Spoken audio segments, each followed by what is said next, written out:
OK. Et je lance le direct. Voilà tout.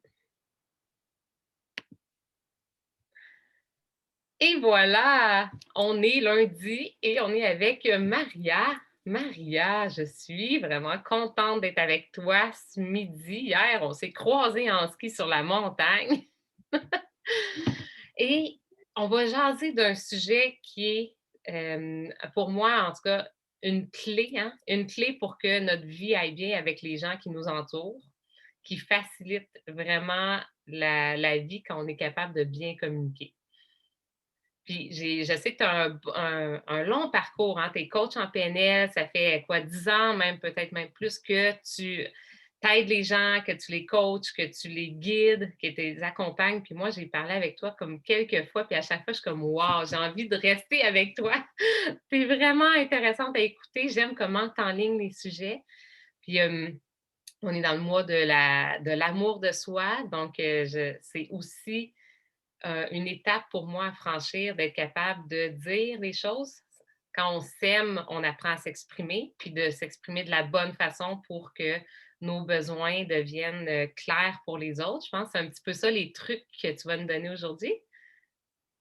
Exactement, c'est exactement ça. C'est les trucs qu'on va toucher aujourd'hui. Merci beaucoup de m'avoir ici dans ton groupe. Je suis très, très, très choyée d'être ici. Je suis Marie Carona, je suis coach de vie. Puis aujourd'hui, on va parler un peu de la communication. Donc, les différents langages qu'on parle, qui ont nécessairement, on ne connaît pas trop. La plupart des gens, ils savent peut-être leur langage parce que c'est très instinctif à eux, mais il y a certains langages et plus qu'on connaît nos langages et les langages des autres, plus qu'on est capable de bien communiquer avec eux. Donc, les premiers langages que j'aimerais regarder, c'est les visuels. Donc, un langage visuel. Ça, c'est des personnes qui vont dire, je vois qu'est-ce que tu dis. Ah, je peux voir comme ça, comment ça peut te faire du bien. Ah, je peux voir comment ça t'a dérangé. Donc, ils vont souvent utiliser des mots qui vont être avec le langage voir. Ils vont souvent parler avec des couleurs. Donc, souvent des couleurs, qu'est-ce qui est beaucoup de bleu, beaucoup de jaune. Ils vont décrire beaucoup de leur histoire en couleurs. Et ils vont aussi regarder tout ce qu'il y a alentour de eux, comme les tableaux, les livres. Ils vont toujours remarquer qu'est-ce qu'il y a dans leur environnement. C'est du monde aussi qui parle beaucoup avec les mains, soit qui tranche, soit qui pointe du doigt, ou soit que les mains sont toujours partout. Donc, les mains, c'est beaucoup les visuels. Right? Et ça fait à peu près 65% de la population est visuelle. Donc, la plupart du temps, quand tu vas rencontrer quelqu'un, il y a des fortes chances qu'ils vont être visuels. Par contre, il y a d'autres langages. Le deuxième langage, c'est les auditoires. Ceux qui utilisent, oui, c'est ça, les sons. Eux, ils vont plus communiquer avec vous en vous disant que, oh, je t'entends, qu'est-ce que tu dis? Ah, je peux entendre comment ça te fait du bien. Je peux entendre comment ça peut être problématique. Et c'est du monde que souvent, en utilisant des mots auditoires, bien, ils vont être capables de s'exprimer avec eux. Je vais revenir un peu sur ce point-là. Des auditoires, il y a à peu près 35% de la population qui est auditoire. Ouais, moi, je suis Le auditive. dernier, Ouais, moi, je suis auditive. oui, Je oui, sais, je j'utilise sais, je l'ai toujours des remarqué. mots en temps, tout le temps. Même quand j'écoute quelque chose, même si je le regarde, en fait. C'est automatique dans ma tête. Oui, exact, exact. Et le troisième, c'est kinesthésique. Donc, ça, c'est du monde qui ressent tout. Ils vont ressentir, ils vont se toucher, ils vont dire pas comme, ah oui, je sens vraiment ton besoin, puis ah, ça va vraiment résonner à l'intérieur de moi. Donc, ils utilisent plus des mots-clés, plus qu'il y a des sentiments à l'intérieur, ils vont plus s'exprimer avec des sentiments. Ça, c'est juste 5% de la population, donc c'est pas beaucoup. Par contre, comment est-ce qu'on fait pour déterminer qui est qui à quel langage? Okay? Puis là, il y a des trucs. Puis là, c'est là où est-ce que vous allez prendre des notes.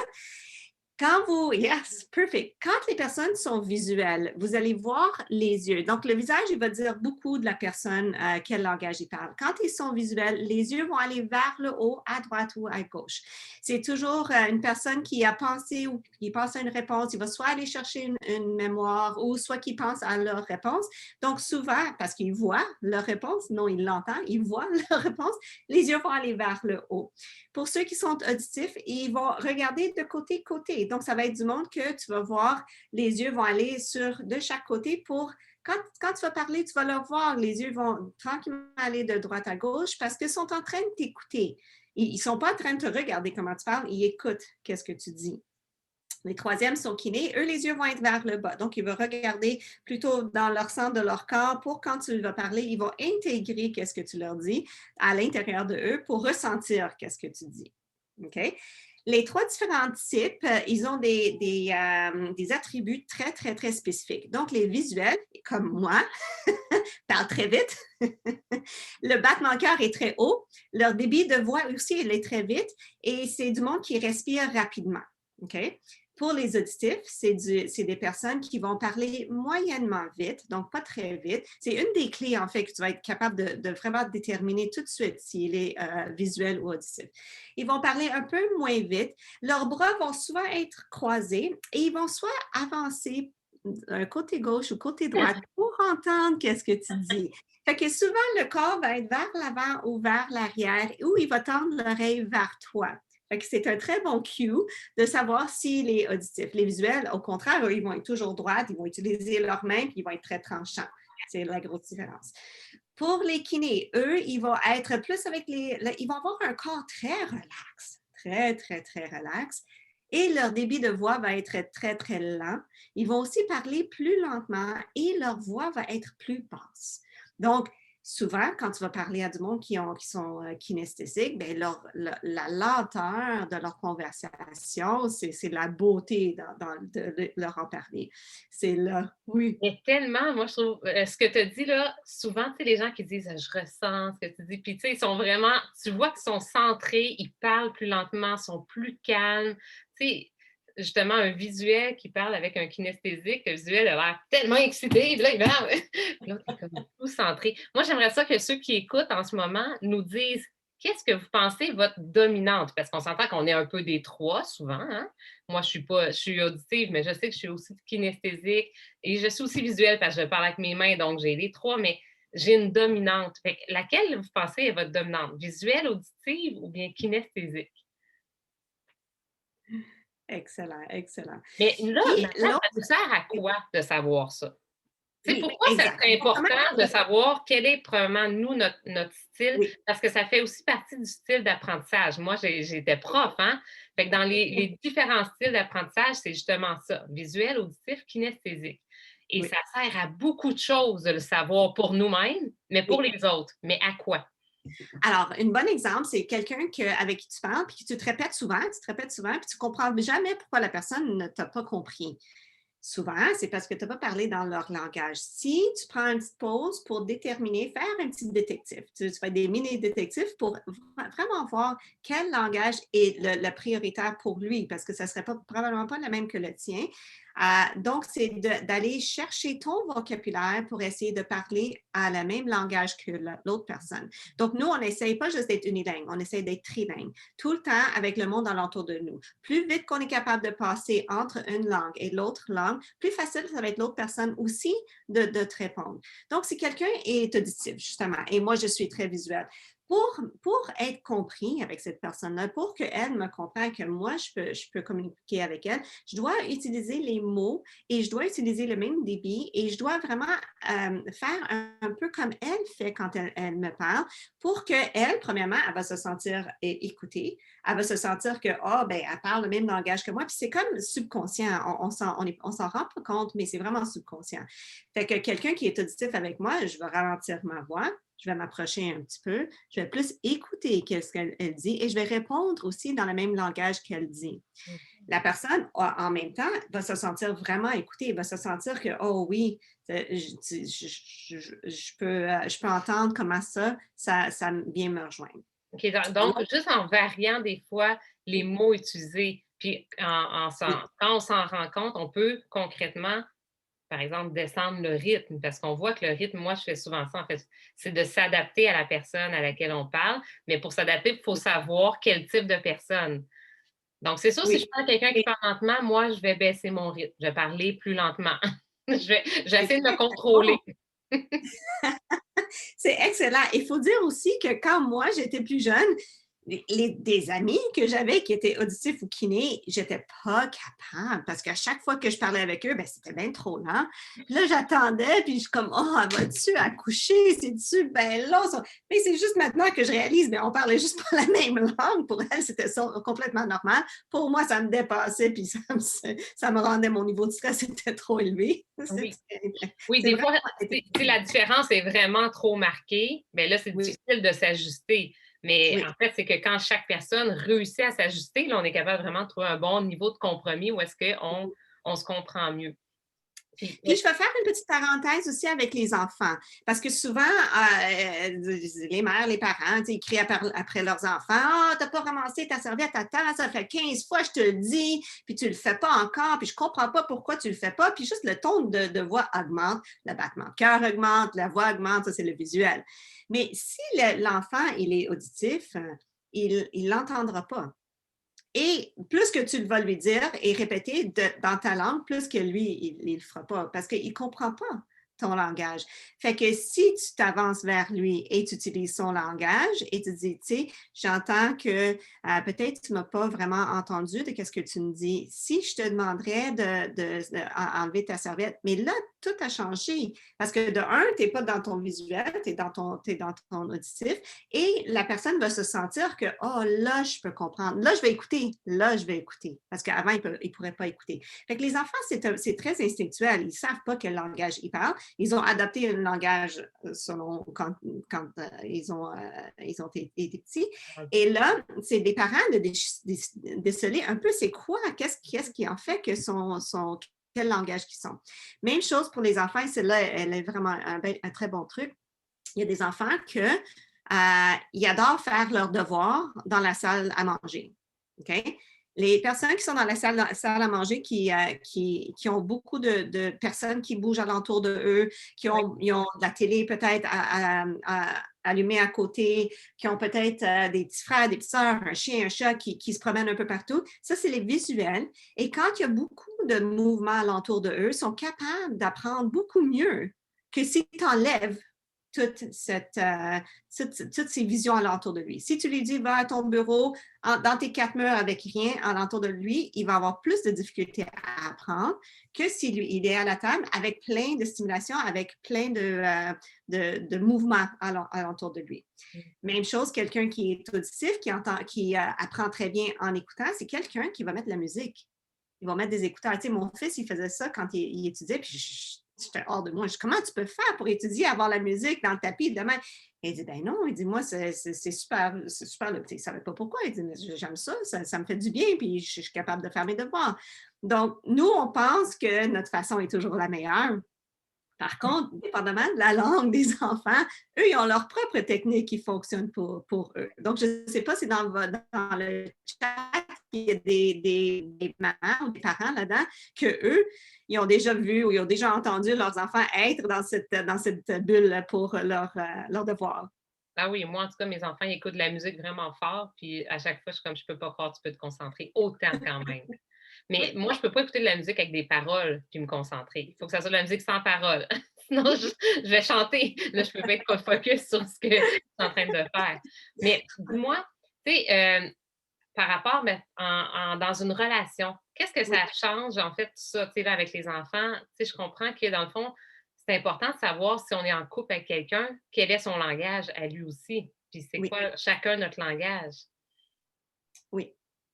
Donc, l'importance dans un couple, c'est ça la question?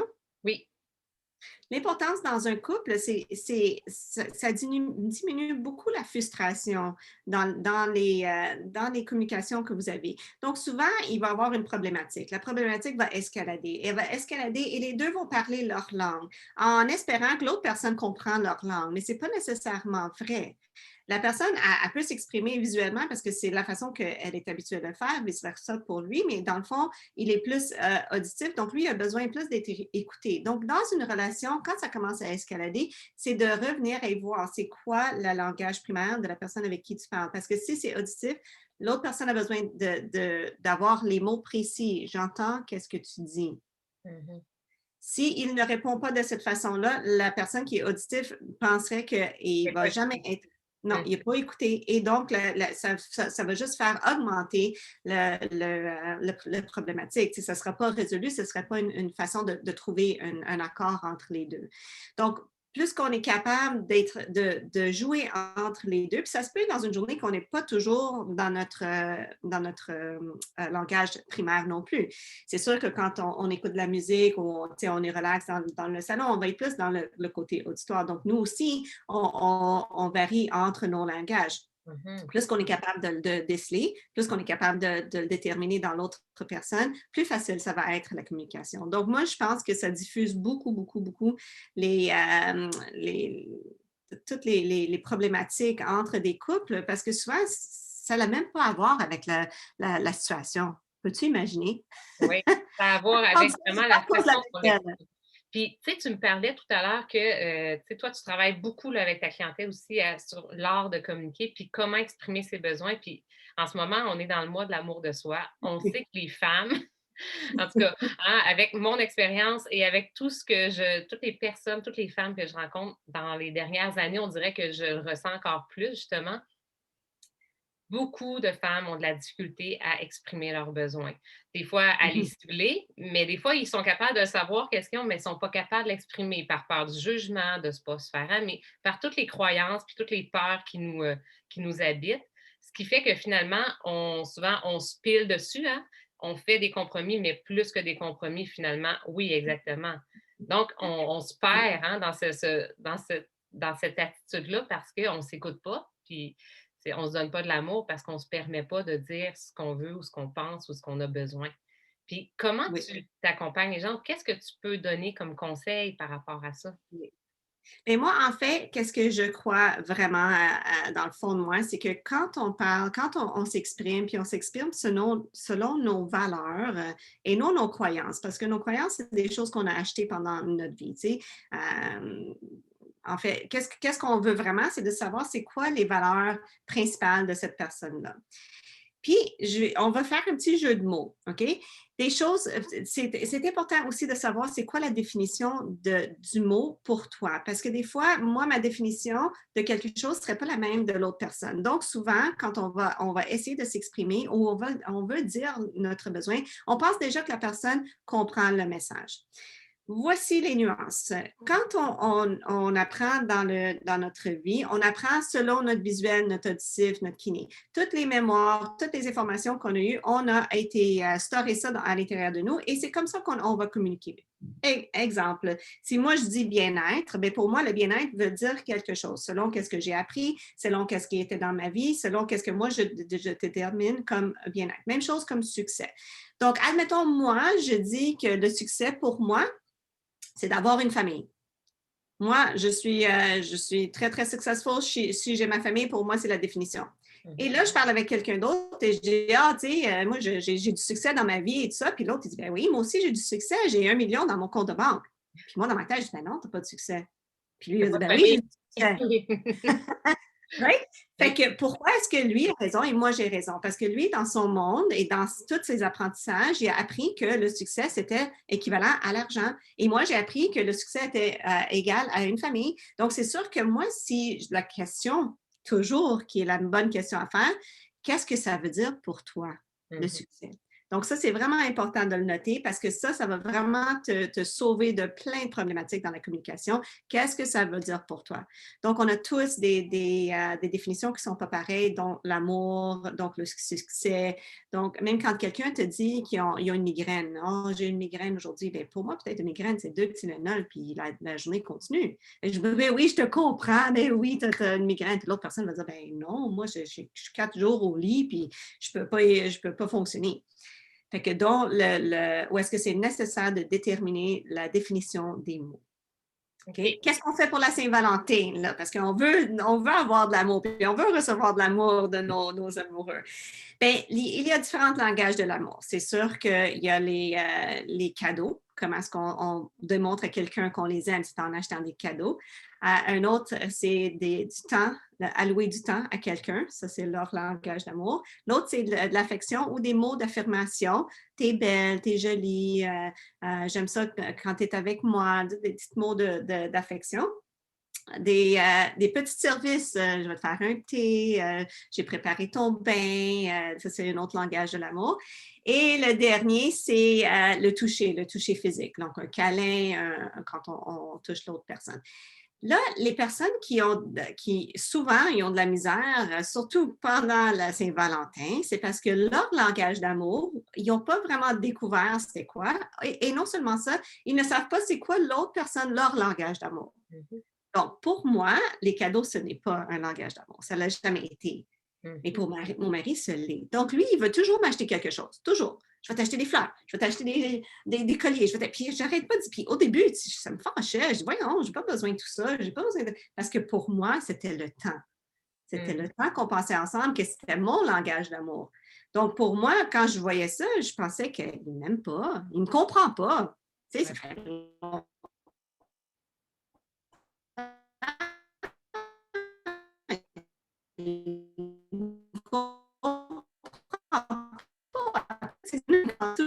et par contre, si moi je lui achète un cadeau, il va être super content, puis il va se sentir aimé. La connexion est instable, Maria. J'espère juste sur Zoom, ça l'a comme arrêté un petit peu. Ish. D'amour, puis ça. Attends un petit peu, Maria. La connexion est instable, mais je pense qu'elle va revenir. Là, d'habitude, ça crée connexion instable. Ça a figé un peu. Là. Je vois qu'on est figé sur. Ah, OK. Mais c'est bon, ça devrait reprendre. Je pense que c'est correct. OK. Peut-être répéter la dernière chose que tu as dit sur le langage d'amour, parce que je crois qu'on a figé un peu. OK. Donc, qu'est-ce qui est important, c'est non seulement de savoir c'est quoi ton langage d'amour pour que tu puisses demander qu'est-ce que tu veux, mais aussi pour l'autre personne, c'est quoi leur langage d'amour, puis de savoir qu'est-ce qu'ils veulent. Puis souvent, tu en as plus qu'un langage, comme le visuel, auditif, kinesthetique. En amour, tu as aussi une ou deux ou trois langues. Pour moi, c'est aussi le temps alloué pour moi, mais c'est aussi les mots de tendresse. Moi, c'est pour ça, ça me valorise, puis ça me fait sentir aimée. Donc, Mhm. c'est de découvrir c'est quoi pour toi et pour découvrir c'est quoi pour eux. Et c'est la même chose pour les enfants. On pense que les enfants sont à part de tout ça, mais tu sais, eux aussi ont leur langage d'amour. Tu Oui. sais, l'enfant qui veut plein de trucs à Noël, là, ça n'a pas rapport avec les cadeaux. Mais lui, de se sentir aimé, ça veut dire qu'il reçoit beaucoup de cadeaux. Mhm. Tu sais, le parent va dire, ben non, il est bien matérialiste, puis ça n'a pas rapport avec Noël. Et en même temps, pour lui, c'est son signe d'amour. Donc, c'est de respecter et de voir qu'est-ce que l'autre personne a besoin pour se sentir aimé. Et ça, c'est important, la question que tu dois te poser aussi. Qu'est-ce que toi, tu as besoin pour être aimé? Mhm. Parce qu'une fois que tu réalises qu'est-ce que tu as besoin pour être aimé, c'est beaucoup plus facile après pour le demander. Et quand tu utilises le langage et les définitions, c'est là où est-ce que c'est gagnant-gagnant everywhere. Win-win tout le temps. Oui. Puis Oui. comment on fait? Parce que, tu sais, moi, je sais que j'ai fait des exercices, OK, pour trouver c'est quoi mon langage d'amour, puis avec mon conjoint aussi, justement parce qu'on n'a pas nécessairement le même. Puis que quand on n'a pas le même, ça crée de la frustration, justement. Oui. Parce que là, lui, il ne me dit pas des mots, ou bien, tu sais, il ne me touche pas pendant la journée, il passe pas. Je dis, gars, si tu fais juste passer, tu me fais un petit câlin, là, 1 minute, même pas 10 secondes, en fait. Oui.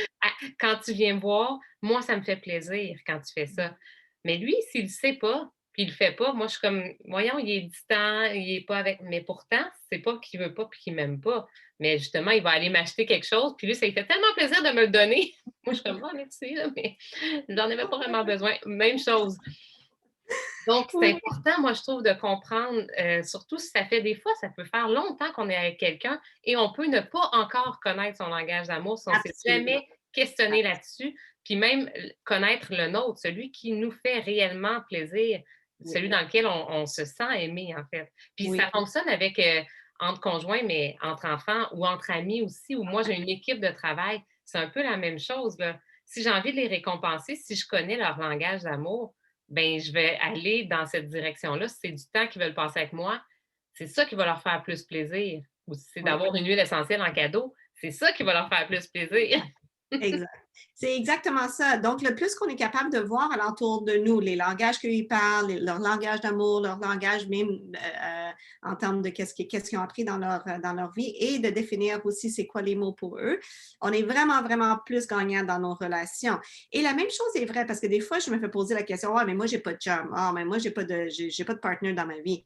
Oui, mais comment est-ce que toi, tu te montres de l'amour? Parce qu'oublie pas qu'en bout de ligne, là, qu'est-ce qui est important, c'est que toi, tu sois bien dans ta peau et que toi, tu t'aimes profondément à l'intérieur de toi. Donc, comment est-ce que toi, tu te montres de l'amour? Comment est-ce que toi, puis il y en a, tu sais, les femmes qui aiment ça magasiner, là, bien souvent, ça va être leur langage d'amour Ah ben, parce que, moi, j'haïs ça.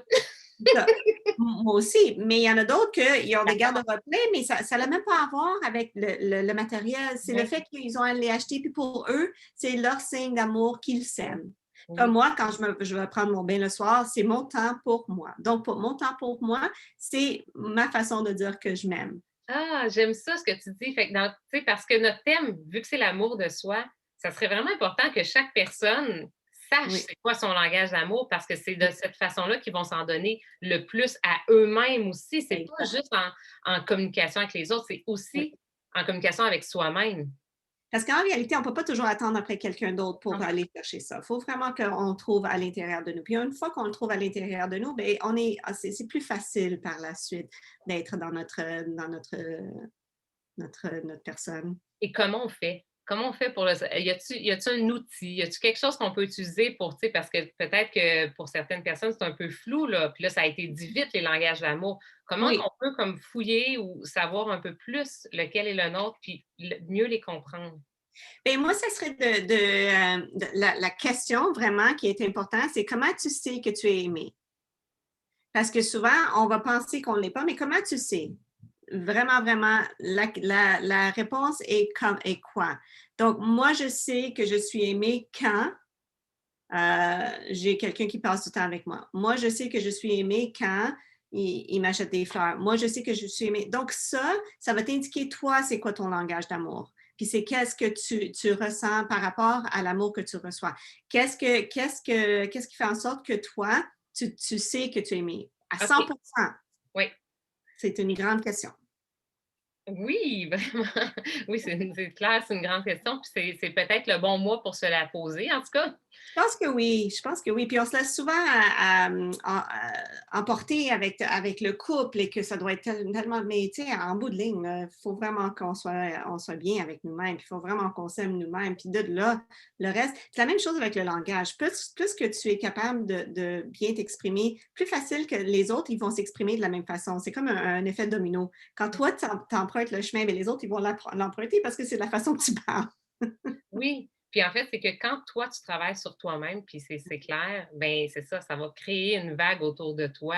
Mais en fait, tu vas le voir, les gens qui sont prêts aussi à changer ou à s'investir là-dedans pour plus d'harmonie, disons. Oui, Mais exact. ça part toujours de nous, comme toi, tu accompagnes justement des gens qui veulent, disons, améliorer leur communication dans leur couple ou des choses comme ça. C'est quoi Exact. que tu t'offres comme. Oui, donc j'accompagne les femmes, surtout qu'eux, ils se questionnent. Soit ils se questionnent dans leur emploi, ils se questionnent avec leur famille, avec leur rôle en tant que mère, en tant que fille, en tant que blonde, en tant que tous les chapeaux qu'on porte en tant que femme. Fait que moi, je les aide beaucoup à découvrir à l'intérieur d'eux, c'est comment est-ce ils communiquent, comment ils utilisent le langage, qu'est-ce qu'ils ont besoin de changer pour justement mettre en avance la personne qu'ils sont et non la personne qu'ils ont dit d'être. Parce qu'on a toutes des empreintes, là, on a été donné des règles et on va le suivre jusqu'à notre mort. Mais dans le fond de nous, on veut qu'on soit authentique. Et en étant authentique, bien, j'aide les femmes vraiment à mieux s'exprimer puis mieux être, à faire des changements, des petits changements qui vont apporter des grands changements à la longue. Tellement, mais puis ça, je le répète tout le temps, puis c'est ça, utiliser des huiles essentielles, là. Tu sais, comme hier, tu me disais, tu as mis, Oui, Adaptive sur tes poignets. oui, C'est un petit changement. C'est d'utiliser une huile qui va te faire du bien sur le moment. Puis, tu sais, moi, j'appelle ça des bulles de bonheur. Puis c'est un peu ça, les petits changements que tu fais. Si tu apprends à t'exprimer un petit peu mieux à chaque jour, dans 3 mois, dans 6 mois, la différence, ça va être énorme. Là, tu le verras pas, puis peut-être que tu le verras même pas tellement que la progression va être douce. Mais tu vas te rendre compte quelques mois plus tard ou années, tu vas dire: «Wow, c'est incroyable les pas que j'ai faits parce que j'ai fait un petit pas dans la direction dans laquelle je voulais aller». Et c'est toujours dans le positif. Fait que Oui, moi, qu'est-ce que j'adore de mes séances et de mes clients, c'est qu'ils vont toujours avancer, mais c'est toujours dans le positif. Donc, c'est pas pénible. On traverse à travers et c'est le fun et on a du plaisir. Et tu sais, on essaie d'éviter la drame là, parce qu'on est quand même des êtres humains. Fait que oui. moi, je trouve d'aller en douceur justement en allant dans notre pente, tu sais, c'est la bonne voie. Ah, merci Maria. En tout cas, tes liens vont être là si jamais il y en a qui ont envie de te suivre sur ton groupe aussi, parce que je sais que tu donnes plein de capsules vidéo puis Oui. plein de petits trucs au quotidien, justement, ben, pour tout ce qu'on a parlé, mais même plus là, pour le mindset, la motivation sur ton groupe. Fait que s'il y en a qui ont envie de te suivre, qui t'ont aimé, vous pourrez Exact. cliquer sur, Et sur le puis lien. aussi un petit questionnaire, si vous ne savez pas trop c'est quoi votre langage et vous voulez avoir un petit peu plus concret, c'est un petit quiz de peut-être une vingtaine de questions. C'est le fun à faire, puis ça va donner vraiment le pourcentage de visuel, auditif, kinesthésique. Ça serait le fun de le faire. Fait que si jamais il y a du monde qui sont intéressés, juste laissez votre nom en bas, puis Geneviève va me le donner pour que je puisse envoyer le petit sondage. Le petit sondage, ça, c'est vraiment le fun. Fait que si vous ne le connaissez pas, votre type de langage qu'on a parlé au début, bonne idée de le connaître. Et le faire avec les autres personnes alentour de toi, parce que là, vous allez voir les autres alentours aussi. Oui, ah, ben, un grand merci, Maria. Ça a été hyper instructif, super intéressant. Moi, j'aime beaucoup ce sujet de la communication et je trouve que c'est quelque chose qu'on a à travailler toute notre vie. Ouais. Apprendre à bien communiquer nos besoins, apprendre à le faire de la bonne façon, respectueuse, puis éduquer nos enfants aussi dans cette voie-là, qui est tout un défi, je Mhm. dirais, Oui, puis oui, un gros morceau. oui. Puis de nous-mêmes, en fait, nous-mêmes se permettre de s'affirmer dans tout ça. Fait ah, Oui. c'était vraiment, on resterait ensemble encore une demi-heure. Ça a passé vite. Mais j'aimerais te remercier aussi de m'avoir donné la chance de parler ici, de parler à ton groupe. J'adore les échanges. Puis moi, c'est une passion pour moi. Fait que quand je pars, là, je pourrais vraiment rester une heure. Ah Pas oui, de- je sais. Non, une demi-heure, c'est court, là, mais on sait que les gens sont sur leur heure de dîner, fait qu'on veut Oui. pas non plus trop déborder. Fait que je te remercie, Maria. Il y en a déjà plein qui me disent qu'ils veulent le questionnaire. Fait que tu pourras aller leur répondre sur le groupe. Tu verras les questions après. Puis Pas de toutes les problème. personnes qui réécoutent en rediffusion, ben gênez-vous pas, retaguer Maria. Retaguez-la sur si vous voulez quelque chose, puis que c'est comme plusieurs jours plus tard pour être sûr que tu vois aussi. Exact. C'est bon? Merci tout le monde. Fait que, Merci à toi. hey, moi, j'aimerais connaître avant, là, si jamais vous le connaissez ou quand vous le saurez, c'est quoi votre langage de l'amour préféré? Pour vrai, j'aimerais ça un petit sondage maison. Tu sais, c'est lequel des langages que vous aimez vraiment là, recevoir des cadeaux? Peut-être qu'on pourrait mettre les 5 langages de l'amour, je les mets dans la définition, vous pourrez répondre. Oui, bonne idée. Ça va me faire plaisir de vous lire. Bye tout le monde, bonne journée. Bye. Bonne Merci journée. Maria. Bye. Super.